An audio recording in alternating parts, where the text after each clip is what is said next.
রাষ্ট্রের সব মানুষের ন্যায়বিচার পাওয়ার অধিকার রয়েছে বললেন আমু। আওয়ামী লীগের উপদেষ্টা পরিষদের সদস্য ও সাবেক শিল্পমন্ত্রী আমির হোসেন আমু এমপি বলেন, জনগণকে আইনি সেবা প্রদান করার লক্ষ্যে বঙ্গবন্ধু কন্যা প্রধানমন্ত্রী শেখ হাসিনা প্রথম আইনগত সহায়তা প্রদান আইন পাশ করেন। কারণ আইনের দৃষ্টিতে রাষ্ট্রের সব মানুষের ন্যায়বিচার পাওয়ার অধিকার রয়েছে।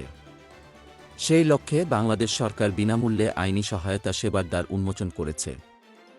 সরকার ও রাষ্ট্রের বিধান অনুযায়ী সাধারণ ও অসচ্ছল মানুষের আইনগত সহায়তা পাওয়ার অধিকার রয়েছে, তাই আমরা এটি কার্যকর করার লক্ষ্যে চেষ্টা চালাচ্ছি। আইনগত সহায়তা সেবা দিবস উপলক্ষে রোববার সকাল 8:30টায় জেলা ও দায়রা জজ আদালত প্রাঙ্গণে এক অনুষ্ঠানে তিনি এসব কথা বলেন। Jhalakathi smart legal aid, smart দেশ বঙ্গবন্ধুর বাংলাদেশ এ প্রতিপাদ্যকে সামনে রেখে ঝালকাঠিতে নানা আয়োজনে আইনগত সহায়তা দিবস পালিত হয়েছে।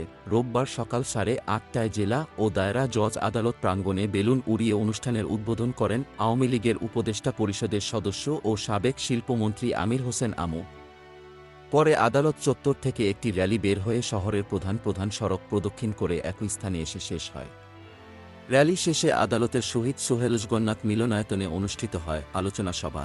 এ সময় প্রধান অতিথির বক্তব্যে ঝালকাঠির সিনিয়র জেলা ও দায়রা জজ ও জেলা লিগ্যাল এইড কমিটির চেয়ারম্যান মো. রহিবুল ইসলামের সভাপতিত্বে বক্তব্য রাখেন জেলা প্রশাসক Farahul Nijhum, police super Mohammad Afruzul Haque Tutul, chief judicial magistrate Parvez Shahriar, civil surgeon ডা. এইচ.এম. জহিরুল ইসলাম। অনুষ্ঠানে জেলার বিচারক, আইনজীবী এবং সুবিধাভোগীরা উপস্থিত ছিলেন। এ সময় লিগ্যাল এইডের 2 জন সেরা প্যানেল আইনজীবীকে ক্রেস্ট ও সনদ প্রদান করা হয়। Golam Mostafa, desk report, BE news, Dhaka.